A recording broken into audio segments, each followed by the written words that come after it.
नमस्कार, बहुत स्वागत है आपका आईएनडी स्पेशल में। मैं हूं आपके साथ हिमांशा मेहता। 2023 में विधानसभा चुनाव होने हैं और इसे लेकर बीजेपी और कांग्रेस दोनों ही अब मिशन 2023 को फतह करने की कोशिशों में लग गई है। इसी बीच आरोप प्रत्यारोपों का दौर भी शुरू हो चुका है और इसके साथ ही विधायकों कार्यकर्ताओं के एक दूसरे दल में पार्टियों में शामिल होने को लेकर आरोप भी लगने शुरू हो गए और ऐसे में अब दल बदल की बात शुरू हो गई है। दावे पर सियासी दंगल शुरू हो चुका है और इसी के चलते अब नेता प्रतिपक्ष डॉक्टर गोविंद सिंह ने बड़ा दावा कर दिया है और इनके दावे पर अब सियासत भी गर्मा गई है और जुबानी जंग भी तेज हो गई है। कांग्रेस के संपर्क में बीजेपी विधायक है, यह दावा यहां पर किया है नेता प्रतिपक्ष गोविंद सिंह ने। साथ ही आपको बता दें कि इनके दावे में कितना दम है, यह भी सवाल है, या फिर नेता प्रतिपक्ष डॉक्टर गोविंद सिंह ने ये जो बड़ा दावा किया है, कितना दम इनके दावे में है, ये देखने वाली बात होगी। और बीजेपी विधायकों के संपर्क में होने पर कमलनाथ ने भी बयान दिया। उन्होंने कहा कि मैं सौदेबाजी नहीं करता हूं, ऐसा होता तो एमपी में कांग्रेस की सरकार होती। तो यहां पर लगातार दावों की बात सामने आ रही है और अब सियासत भी इसमें शुरू हो गई है। नेता प्रतिपक्ष डॉक्टर गोविंद सिंह ने बड़ा दावा किया है। बीजेपी के 4 विधायक कांग्रेस के संपर्क में और एक तरफ कमलनाथ कहते हैं अपने कार्यकर्ताओं को, पदाधिकारियों को कि हाथ जोड़ो, पैर पड़ो, कुछ भी करो, लेकिन इस बार जीत होनी चाहिए।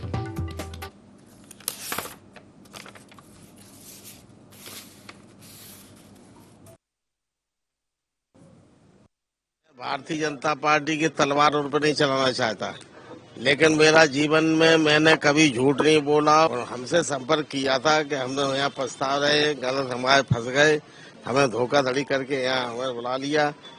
हम 4 लोग वापस आना चाहते, तो मैंने कहा भाई हमारी पार्टी की नीति बन गई है कि जो छोड़ के गए, धोखा दे गए, उनको हम पार्टी में टिकट नहीं दे सकते। किसी के भविष्य को मैं उसमें किसी ने विश्वास में हमसे किया है तो मैं उसको धोखा नहीं दे सकता। वहाँ से हमसे बात हुई कि तो हम हमारा मरवाना चाहते हो। मैंने कहा भैया हमने किसी का नाम नहीं लिया है, स्पष्ट कह दिया। अभी तो ये तय है कि ऐसे लोगों को पार्टी में नहीं लिया जाएगा। ये सब सौदेबाजी में मैं कभी नहीं रहता। अगर सौदेबाजी मुझे करनी होती तो आज हमारी सरकार होती। ये सब सौदेबाजी में मैं कभी नहीं रहता। अगर सौदेबाजी मुझे करनी होती तो आज हमारी सरकार होती। देखिए, मैं ये मानता हूं कि नेता प्रतिपक्ष जी अपनी बात को खुलकर बोलते हैं। मैं उनको चुनौती देता हूं कि वो विधायक का नाम बताए ना। ऐसे जवाबी जमा खर्च करने से राजनीति नहीं चलती। अब मुद्दा यही है कि नेता प्रतिपक्ष जी की कुंठा इसी बात की है कि पूरी मीडिया की सुर्खियां तो कमलनाथ जी और दिग्विजय सिंह जी ले जाते हैं। नेता प्रतिपक्ष बनने के बाद गोविंद सिंह जी की स्थिति कांग्रेस में बहुत ही खराब हुई है और इसलिए मीडिया की सुर्खियों में आ जाऊं, इसलिए ऐसे सेंसेशनल बयान वो दे रहे हैं। इसमें ना यथार्थ है ना तथ्य है।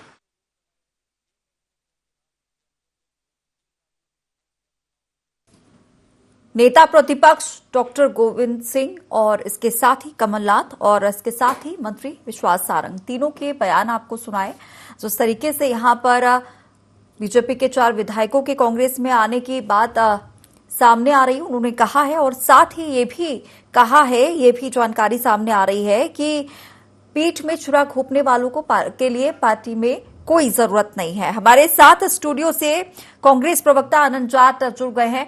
आनंद जी, सबसे पहले ये तमाम बयान आपने सुने हैं और जिस तरीके से यहाँ पर कमलनाथ का बयान भी आपने सुना, डॉक्टर गोविंद सिंह का भी आपने बयान सुना है। एक तरफ तो कमलनाथ ये कहते हुए नजर आ रहे हैं कि हाथ जोड़िए, पैर पड़िए, कुछ भी कीजिए, काम करना है और मिशन 23 में जीत भी हासिल करनी है। दूसरी तरफ गोविंद सिंह ये कह रहे हैं कि बीजेपी के 4 विधायक संपर्क में हैं। ये भी कह रहे हैं कि जो सिंधिया के साथ गए थे 2018 में, जिन्होंने पार्टी छोड़ी थी, वो भी संपर्क में है, लेकिन गद्दारों को जो इन्होंने पीठ में छुरा घोंपा है उनके लिए पार्टी में जगह नहीं है। देखिए, आपने 3 प्रश्न एक साथ पूछे हैं। मैं एक एक प्रश्न का उत्तर देता हूं। आज मध्य प्रदेश की जनता जो है वो बेरोजगारी से त्रस्त है, महंगाई से त्रस्त है, और साथ ही महिलाओं पर अत्याचार हो रहे हैं, दलितों पर अत्याचार हो रहे हैं और आदिवासियों पर अत्याचार हो रहे हैं। तो साथ ही साथ जो है मध्य प्रदेश में कुछ लोग जो हैं मध्य प्रदेश की पहचान घोटाला प्रदेश के नाम से बनाना चाहते हैं, जिन्होंने कारम बांध घोटाला किया, जिन्होंने गर्भ में पल रहे बच्चों का पोषण आहार तक खा लिया है। तो मध्य प्रदेश में इस समय चाहे वो भारतीय जनता पार्टी के नेता और कार्यकर्ता हों या आम जनता हो, सब इस जो विपरीत स्थितियां हैं उससे परेशान हैं, क्योंकि वास्तव में कुछ लोग जो हैं भारतीय जनता पार्टी की उस नीति रीति से खफा जरूर हैं। तो और अभी जो लोग कांग्रेस पार्टी छोड़कर गए हैं, उन लोगों के साथ भारतीय जनता पार्टी में जो वादा खिलाफी हुई है, जैसे कि इन्होंने 15 लाख का प्रत्येक खाते में डालने की वादा खिलाफी जनता के साथ की, जिन्होंने हर साल युवाओं को 2 करोड़ रोजगार देने की वादा खिलाफी युवाओं के, तो ये इनके चरित्र में है वादा खिलाफी। और इसी तरह की बात आदरणीय गोविंद सिंह जी ने कही है। गोविंद सिंह जी मध्य प्रदेश विधानसभा के सबसे वरिष्ठ विधायक हैं, जिनका 3.5 दशक का जो है वो राजनीतिक करियर केवल जनप्रतिनिधि के तौर पर विधायक का रहा है। उतनी मेरी उम्र भी नहीं है। तो ऐसा व्यक्ति अगर बात कह रहा है तो निश्चित तौर पर बात में दम है, बात में वजन है। और जहां तक ये बात है कि पार्टी में गद्दारों को नहीं लिया जाएगा, निश्चित तौर पर आज हम जैसे हर कार्यकर्ताओं की ये भावना है कि जिन्होंने मुश्किल वक्त में मां समान पार्टी का साथ छोड़ा है, उन्हें वापस कैसे पार्टी में ले लिया जाए। वो तो कल फिर जब उनका ईमान डोलेगा तो कहीं और चले जाएंगे। तो इसलिए और ये स्पष्ट होता है कि जब दिग्विजय सिंह जी ने 35 करोड़ रुपए के आरोप लगाए थे सौदेबाजी के, और इनके कुछ विधायकों ने ग्वालियर हाईकोर्ट में केस लगाया था, तो जब सुनवाई हुई तो ये लोग वहां उपस्थित क्यों नहीं हुए, जबकि दिग्विजय सिंह जी तो पहुंच गए थे। और जो माननीय मंत्री कह रहे हैं कि नेता प्रतिपक्ष को अखबारों की सुर्खियां चाहिए, मैं समझता हूं कि जो लोग महंगाई के लिए पहले प्रधानमंत्री पंडित जवाहरलाल नेहरू को जिम्मेदार ठहराते हैं, उन्हें सुर्खियों की जरूरत है। गोविंद सिंह जी जमीनी नेता है, उन्हें सुर्खियों की कोई आवश्यकता नहीं है। ठीक है, हमारे साथ बीजेपी नेता चेतन सिंह भी जुड़ गए हैं। स्वागत है आपका चेतन जी INE 24 में। यहाँ पर जो नेता प्रतिपक्ष डॉक्टर गोविंद सिंह ने आरोप यहाँ पर लगाए, बीजेपी के 4 विधायक उनके संपर्क में हैं, इस बयान को आप कैसे देखते हैं? देखिए, कांग्रेस गुफा छोड़ने वाली पार्टी बनकर के रह गई। इसके पहले आपने देखा होगा कि इनके MLA पांचीलाल मेड़ा, जिन्होंने कहा था कि मेरे को खरीदने का ऑफर दिया गया है, मेरे को 2 बार फोन किए गए और आपके ही चैनल पर उसको लेकर के सारी चर्चा हुई, और तब आपके चैनल हेड बैठे थे उस दिन चर्चा के लिए, मेरे को बहुत अच्छे से याद है। और तब उन्होंने कहा था कि पांचीलाल जी आप उसका नाम बता दीजिए, तो बोले नाम मैं भूल गया। फिर उन्होंने कहा अच्छा आप मेरे को उनका टेलीफोन नंबर बता दीजिए, तो बोले वो डिलीट हो गया। इस तरह से झूठ फरेब आज इलेक्ट्रॉनिक के इस दौर में, जहाँ टेक्नोलॉजी का बोलबाला हो और इस तरह की जो लोग बातें करते हैं, झूठी चर्चा नहीं है तो और क्या है। जहां तक रही आदरणीय गोविंद सिंह जी की बात, निश्चित रूप से वे सीनियर नेता हैं और उनका अपना एक अनुभव है, जमीनी नेता है। तो मैं तो हमारे मित्र कह ही रहे हैं, हम भी कह रहे हैं कि आप उनको अगला मुख्यमंत्री प्रोजेक्ट कर दीजिए। लीडर अपोजिशन है ही, और वैसे भी लीडर अपोजिशन जो होता है वो मुख्यमंत्री पद का दावेदार होता है, तो बहुत अच्छी बात होगी। लेकिन जहां तक आदरणीय गोविंद सिंह जी की बात है, उन्होंने खुद स्वीकार किया है कि मैं स्वभाव से मूलतः मैं MLA जब रहा तब मैं समाजवादी पार्टी का रहा हूँ, और समाजवादी पार्टी के जो नेता रहे आदरणीय नेताजी मुलायम सिंह यादव जी, वही मेरे राजनीति के गुरु हैं और वही मेरे शिक्षक हैं। तो जो लोग अपने राजनीतिक गुरु के नहीं होते, जो शिक्षक के नहीं होते, वो किसके होंगे? आप खुद एक बार विचार कर लीजिए। और जिन 4 लोगों का नाम ये बता रहे हैं ना, अगर चर्चा की होगी तो सारी चीजों का कुछ तो रिकॉर्ड होगा। नाम ही बता दीजिए कि इन 4 लोगों ने मेरे से चर्चा की। ये शिवगुफेबाजी करके राजनीति में खलचल पैदा करना, ये किसी को हजम नहीं होता है। आप किसको बताना चाह रहे हो? आप किसको इस तरह की चीजों में लेकर के झांसा देना चाहते हो? अपनी पार्टी को, अपने वर्करों को, अपने लोगों में गुस्सा बनाना चाहते हो? जनता बहुत समझदार है आदरणीय गोविंद सिंह जी। ये मध्य प्रदेश और देश आपके बुने हुए जाल और जंजाल से बहुत अच्छी तरह वाकिफ है, और आपके इस चुंगल में फंसने वाला नहीं है। और आपने जिस प्रकार के दाना फेंकने का जो पहले एक कविता चला करती थी, उसी पर जो आपने एक थीम तैयार की है उसका भी कोई असर नहीं होगा। ये अलग बात है कि दिन में अगर कोई मुंगेरी लाल के हसीन सपने देखता है तो उसको देखने में कोई आपत्ति तो नहीं, क्योंकि सपने में कुछ जाता भी नहीं। ये कांग्रेस का अपना है। मेरे मित्र बड़ी बड़ी बातें कर रहे थे महंगाई पर, बेरोजगारी पर। अरे श्रीमती इंदिरा गांधी जी से जाकर के आपको स्वर्ग में पूछना चाहिए कि एक नारा दिया था कि इंदिरा लाओ गरीबी हटाओ, क्या गरीबी हटी थी? मैं तो आपसे पूछना चाहता हूँ, आप कह रहे हैं गरीबी का, आप बताइए श्रीमती इंदिरा गांधी जी ने गरीबी हटाने का जो नारा दिया था, गरीबी हटी थी क्या? और अगर आप कहते हो कि गरीबी इस देश से हटी, तो आपके ही 10 साल के कार्यकाल में मनरेगा योजना लेकर के आनी पड़ी, क्यों?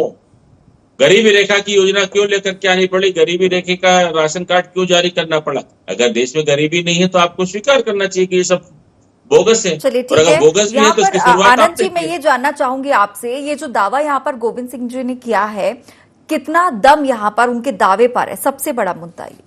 देखिए, भारतीय जनता पार्टी में शिवराज, महाराज, नाराज, लफाज जैसे कई गुट हैं और अभी 4 की बात हुई है। चुनाव आने दीजिए, ये 40 से बढ़कर 400 नेता ना हो जाएं तो कहिएगा। ऐसी स्थितियां भारतीय जनता पार्टी में हैं। मतलब केवल जो है, अगर आप देखेंगे तो सिर्फ एक प्रेशर कुकर बना हुआ है जो किसी भी दिन ब्लास्ट हो सकता है।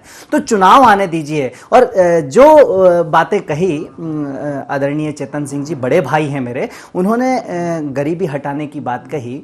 2015 में संसद में मानव संसाधन विकास मंत्रालय, तब वो शिक्षा मंत्रालय के रूप में नाम बदलकर नहीं घोषित किया था, मानव संसाधन विकास मंत्रालय ने लोकसभा में बताया था कि 24 करोड़ लोग उस मनरेगा योजना से लाभान्वित हुए और हमने गरीबी से निकाला। और इन 8 सालों में केंद्र की गरीब विरोधी योजनाओं के कारण वापस से 25 करोड़ लोग जो हैं गरीबी रेखा के नीचे जा चुके हैं। और ये दरअसल भारतीय जनता पार्टी का एक चरित्र है। जब हम कहते हैं कि महंगाई है तो वो उसको स्वीकार नहीं करते। अगर डॉक्टर जो है कहे कि आप मरीज जाए उसके पास और कहे कि ये बीमारी है, और मरीज को डॉक्टर कहते कि नहीं नहीं आपको कोई बीमारी नहीं है, ऐसा ही हाल भाजपा की सरकारों का है जो कह देती है कि महंगाई है ही नहीं, तो इलाज कैसे करेगा?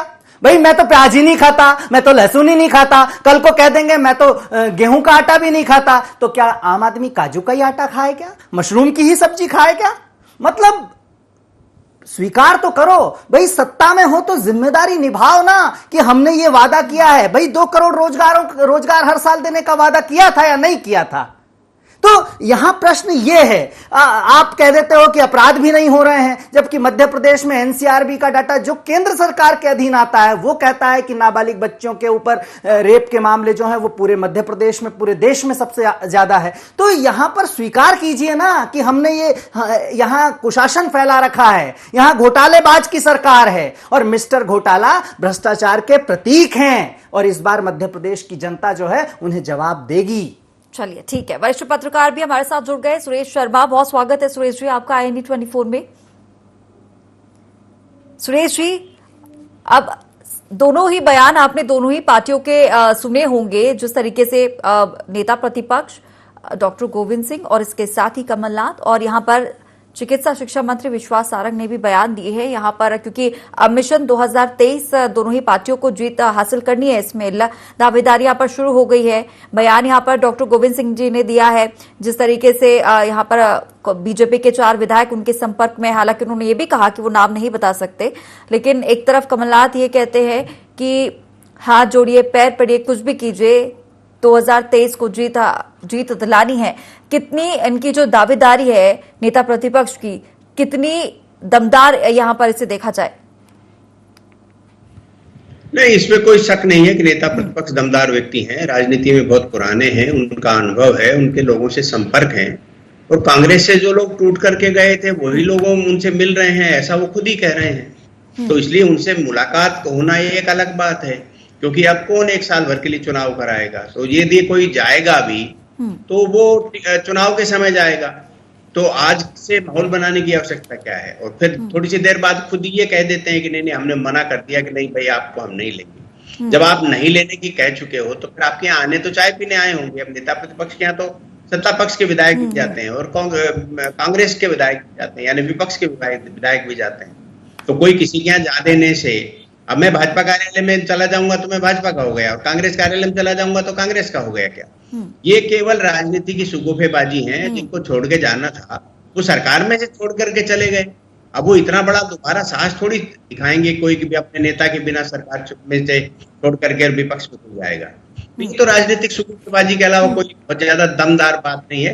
गोविंद सिंह जी जैसे व्यक्ति के दमदार होने के बावजूद भी इस बात में दमदारी नहीं है, एक बात। दूसरी बात यह कि कमलनाथ जी तो देखिए, उनका तो इस समय राजनीति में एक ऐसा दौर है कि यदि वो इस बार का चुनाव हारे तो न दिल्ली की पॉलिटिक्स के रहेंगे और न मध्य प्रदेश की राजनीति के रहेंगे, क्योंकि जो आदमी एक बढ़िया केंद्र सरकार में मिनिस्टर रह के वैश्विक ख्याति प्राप्त करने के बाद मध्य प्रदेश का सबसे फिसड्डी मुख्यमंत्री बना हो, जिसकी निर्णय लेने की समझ नहीं हो, जिसने ऐसे ऐसे निर्णय लिए जिसके कारण उनके विधायक चले गए छोड़ करके, वो मध्य प्रदेश में विपक्ष का में होने के बाद ये कहें कि मुझे क्या जरूरत है, मैं तो उनको गाड़ी में बैठा के छोड़ के आऊंगा। और ये राजनीतिक स्थायित्व तो नहीं है जिस आदमी का, वो 4 दिन बाद कह रहे हैं मैं तो पांव भी पकड़ूंगा और मैं तो हाथ भी छोड़ूंगा और सबको रहना चाहिए। ये राजनीतिक अस्थिरता का तात्पर्य ये है कि आप जितने बड़े थे आपकी मध्य प्रदेश में आने पोल खुल गई।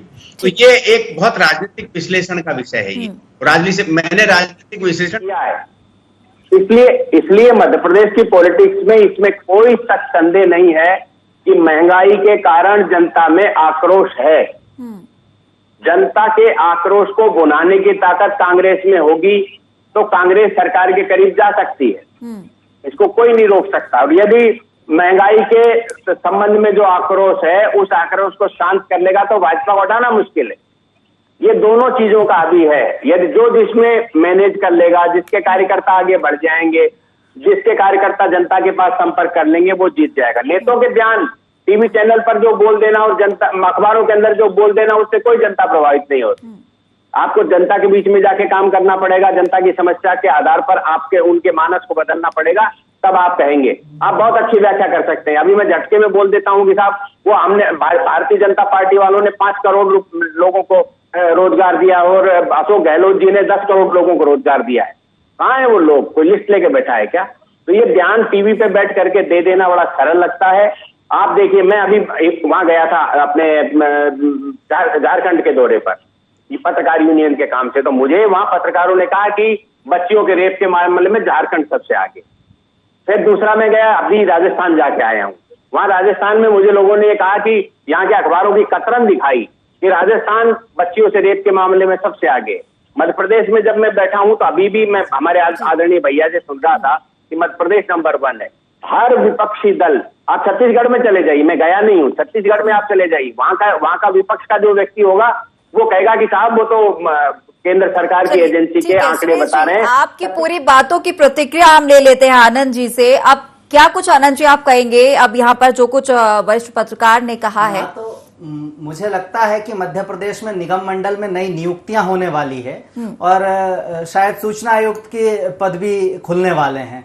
तो लेकिन मुझे लगता है कि जो पार्टी के वफादार हैं या जो टीवी पर इतनी दमदारी से पक्ष रखते हैं उन लोगों का कोई भला नहीं होने वाला है, क्योंकि नए सिरे से हमने देखा कि ये एक सौदेबाजी की सरकार है और इसमें उसी पक्ष के लोगों को बहुत मौका मिल रहा है। इसलिए बिल्कुल सही कह रहे हैं शर्मा जी कि टीवी पर पक्ष रखने से कुछ नहीं होगा।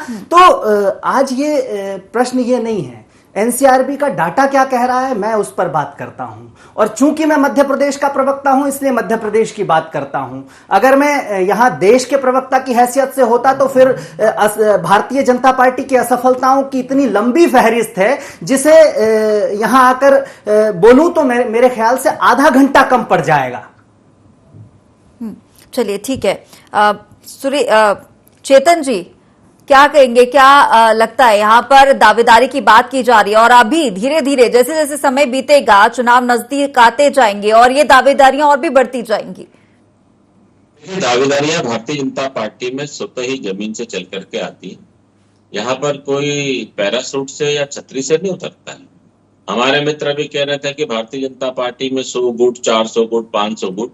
थोड़ा सा 2 दिन पहले आप अपने पार्टी के सेनापति आदरणीय कमलनाथ जी के उस बयान पर गौर फरमा लेते कि उन्होंने कार्यकर्ताओं से कहा नगरीय निकाय के कार्यक्रम में कि अगर आप आराम करने के मूड में हो तो मैं भी आराम करने चले जाता हूँ, अगर आप गुटों से नहीं निकलोगे तो मैं इसको छोड़ देता हूँ। तो जब सेनापति हताश और निराश है तब इस प्रकार की बात आती है ना। ये भारतीय जनता पार्टी के नेता के शब्द थोड़ी ना है। हम तो बिगड़ी हुई परिस्थितियों को बदलने का मादा केवल नेता नहीं कार्यकर्ता रखता है। उस कार्यकर्ता के सामर्थ्य के दम पर भारतीय जनता पार्टी इतनी बड़ी पार्टी के रूप में उभरी है। और भारतीय जनता पार्टी किसी व्यक्ति विशेष की पार्टी नहीं है। ऐसा नहीं है कि 10 जनपद से जो जारी हो गया फतवा तो उसका, ये मेरे आरोप नहीं है। आज शशि थरूर साहब का आप इंटरव्यू पढ़ लीजिए, सबनानी जी, आप भी मान जाओगे कि नहीं कुछ तो वो गड़बड़ है। उन्होंने साफ कहा है कि जिस प्रकार से कांग्रेस पार्टी के बड़े नेता 2-3 उन्होंने नाम भी लिए, जिसमें उन्होंने दिग्विजय सिंह जी का, अशोक गहलोत का नाम कोट किया है कि जिस तरह से उन्होंने मल्लिकार्जुन खड़गे साहब को सपोर्ट किया, ये अच्छी बात नहीं है। क्योंकि मैं भी कांग्रेस पार्टी से चुनाव लड़ रहा हूँ और वो भी कांग्रेस पार्टी से चुनाव लड़ रहे हैं। जब आपके घर में ही इतने ज्यादा अंतर मन के मतभेद हैं तो आप भारतीय जनता पार्टी या अन्य पार्टियों से क्या लड़ोगे। रही बात जी भारतीय जनता पार्टी के चुनाव के क्षेत्र में जाने की, हमारे मित्र बड़ी बड़ी बातें कर रहे हैं कि महंगाई बहुत है, गड्ढे बहुत हो रहे हैं, बेरोजगारों के साथ इस प्रकार का। ये केवल टीवी चैनल पे बोलने के लिए है आप लोगों के पास। सड़क पर कहीं कुछ नहीं है, क्योंकि सड़क पर आपके बोलने के लिए, आपकी आवाज को सपोर्ट करने के लिए वर्कर चाहिए, वो आप पर है नहीं। आप लोग राजधानी में रह करके इतनी बड़ी बड़ी बातें कर देते हो। अभी 2-3 महीने पहले नगरीय निकाय के चुनाव संपन्न हुए। भोपाल शहर की राजधानी के आधे पोलिंग बूथों पर कांग्रेस के नाम पर पोलिंग एजेंट बैठने वाले लोग नहीं थे। जिस पार्टी के पास अपने पोलिंग एजेंट राजधानी में बैठने को नहीं हो, वो पार्टी अगर इस बात के दावे करे कि हम सरकार में आ रहे हैं तो फिर तो आपकी बलिहारी है। आज तो मध्य प्रदेश, कल सारा देश आपका हो जाएगा भैया। लेकिन याद रखिए, जनता सब जानती है। जनता को आप कितना झूठ परोसोगे, जनता को कौन से सपने दिखाओगे। आप हमसे कह रहे 15 लाख की किस्त तो 2-2, 3-3 बार आ चुकी है लोगों के खाते में। और अपना देखने का नजरिया होता है, आपका नजरिया उसमें नहीं है। आप तो गिव एंड टेक की बात करते हो ना। 2G 3G के घोटालों में ये देश के सिस्टम पर सवाल है। मैं आप पर तो नहीं कह रहा हूँ कि 2G 3G के घोटाले वाले लोगों को भी आजीवन कारावास की तो छोड़ो, 5 साल की भी सजा कोर्ट नहीं सुना पाई। ये देश के सिस्टम का दुर्भाग्य है। और देखो चाइना में पूर्व कानून मंत्री आय से अधिक संपत्ति के मामले में दोषी पाया जाता है, सरेआम मुझको फांसी पे चढ़ा दिया जाता है। तो मुझे लगता है ये दिन इस देश में भी लाने पड़ेंगे, तब जाकर के नेताओं की ब्यूरो। कितने साल लगेंगे सर ऐसी व्यवस्था के लिए आपकी सरकार को? आनंद जी, ये मैं आपसे जानना चाहूंगी, जिस तरीके के बयान है, कहीं ना कहीं कमलनाथ जिस तरीके के बयान यहाँ पर देते हैं, कई बार उनकी इमेज को भी इफेक्ट करते हैं और कई बार पार्टी की इमेज को भी इफेक्ट करते हैं। और बार बार जो ये बात सामने आती है कि कांग्रेस के विधायक बीजेपी में शामिल हो गए, कांग्रेस के कार्यकर्ता बीजेपी में शामिल हो गए, तो कहीं ना कहीं इससे पार्टी की इमेज में भी बहुत ज्यादा इफेक्ट पड़ता है कि क्यों जो पार्टी पर वो अपना भरोसा कार्यकर्ता या विधायक है वो नहीं दिखा पा रहे हैं, क्या कमी रह गई है, इसके अंदर क्या चीजों को में बदलाव करना चाहिए, क्यों छोड़कर जा रहे हैं। इन सब मुद्दों को लेकर भी चर्चा करनी जरूरी है, क्योंकि 23 में जो चुनाव है, कहीं ना कहीं इसमें कांग्रेस धोखा ना खाए, अभी से ही इस पर मंथन करना जरूरी है। हमारे मालवा में एक कहावत है कि मारता को हाथ पकड़े, बोलता को कहीं मुंडो पकड़े। मतलब मारते हुए व्यक्ति का हाथ पकड़ा जा सकता है, बोलते हुए का क्या मुंह पकड़े। जो भारतीय जनता पार्टी के लोग अधूरा सच बोलकर कायरता दिखाते हैं, ये उसका परिणाम है। आदरणीय कमलनाथ जी ने कहा कि अगर आप आराम करना चाहते तो मैं आपसे पहले आराम कर सकता हूं, लेकिन यह आराम का समय नहीं है। वो उत्साह देना चाहते हैं अपने कार्यकर्ताओं को, लेकिन प्रश्न ये नहीं है। मैंने गड्ढे का कहीं जिक्र नहीं किया था, लेकिन चेतन सिंह जी ने गड्ढे का इशारा करके मुझे बताया कि गड्ढों की भी बात करो सड़क पर। वाशिंगटन से जो सुंदर सड़कें हैं, वो वाशिंगटन से सुंदर सड़कें आप देखिए तो इसी भोपाल राजधानी के अंदर कहां कहां पर है। तो आज भारतीय जनता पार्टी के अंदर जो सिर फुटब्बल है, और खास तौर से वो लोग जो कांग्रेस छोड़कर भाजपा में गए हैं, वहां आम कार्यकर्ता क्या जीवन भर दरी ही उठाएगा और ये नए नए लोग जाकर पद पालेंगे? ऐसा बिल्कुल नहीं होने देगा कार्यकर्ता इस बार जो है। और इन्होंने एक और बात कही थी कि जो नेता प्रतिपक्ष होता है उसकी स्वाभाविक दावेदारी मुख्यमंत्री पद पर होती है। 15 महीने की सरकार में ब्राह्मण श्रेष्ठ पंडित गोपाल भार्गव जी नेता प्रतिपक्ष थे या शिवराज सिंह चौहान जी थे? ठीक है, उन्हें क्यों रोकना नहीं आपने चाहूंगी, आनंद जी, मुख्यमंत्री समय बनाया की जब कमी दोबारा है। सरकार आई? आनंद जी, रोकना चाहूंगी, समय की कमी। और एक छोटी सी प्रतिक्रिया लूंगी मैं सुरेश जी से। सुरेश जी, एक बात जो हर बार सामने आती है, बीजेपी के अगर विधायकों को, नेताओं को, मंत्रियों को देखा जाए तो वो एक वरिष्ठ नेता हो या मुख्यमंत्री हो, किसी ने भी अगर कोई एक बयान दिया है तो वो सभी एक ही बयान पर अटल और अडिग रहते हैं। लेकिन कांग्रेस में हमेशा देखा गया है कि जो बयान रहते हैं अक्सर कमलनाथ ने कुछ कहा, गोविंद सिंह ने कुछ कहा, उसके बाद दिग्विजय सिंह ने कुछ कहा, तो ये बयान जो है अलग अलग नजर आते हैं और ऐसे में पार्टी में खलल कहीं ना कहीं दिखाई देती है। एक छोटी सी प्रतिक्रिया। नहीं, जो पार्टी लाइन का सब्जेक्ट रहता है उसके ऊपर सारे लोग एक जैसा ही बयान देते हैं। जहां तक अपने स्टेटमेंट का प्रश्न है तो तब अलग अलग देते हैं। आप किसी भी प्रवक्ता को देख लीजिए, उनके पास ये 18-20 लाइन रहती हैं। ये महंगाई है, ये खड्डे हैं, ये है, ये चीजें जो एक फिक्स रहती हैं और ये सभी पार्टियों के नेताओं के पास रहती है। कोई कांग्रेस के पास रहती है ऐसा भर नहीं है। भाजपा वाले को आप बोलेंगे तो उनकी जो पार्टी लाइन है वो अलग है। जहां पार्टी लाइन से अलग हट करके बोलने के लिए यानी व्यक्तिगत बयान देने का प्रश्न है, तब हमें भिन्नता दिखाई देती है। कार्यकर्ताओं को संबोधित करने के तौर तरीकों पर हमें भिन्नता दिखाई देती है।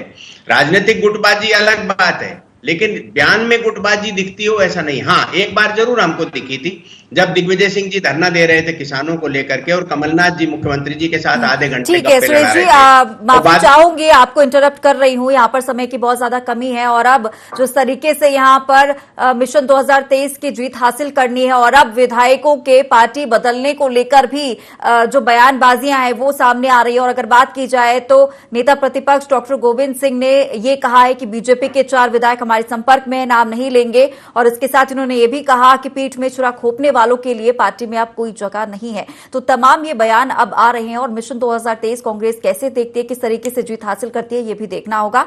आज के IND स्पेशल में इतना ही। बने रहिए IND 24 के साथ।